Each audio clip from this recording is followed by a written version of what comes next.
Türkiýedäki ýer titreme bedbaçylygynda gynansak da türkmen taliplaryndan hem wepat bolanlaryň sany her saat başy artýar.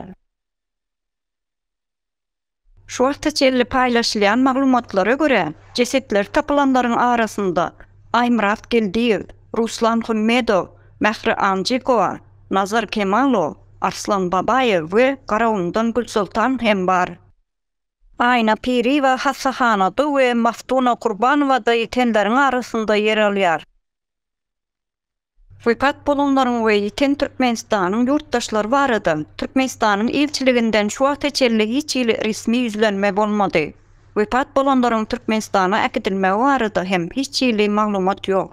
Kıskaça Türkmenistan ýene-de hemişek siýaly sesini çykaranok. Yer titremeden soň Türkmenistanyň interneti hem peseldirip, ene atalaryň çağalary bilen habarlaşmaga mümkinçiligi gysgaldyrypdyr. Internetiň peseltilmegi baradaky buýruk Türkmenistanyň içeri işlerinden gelipdir.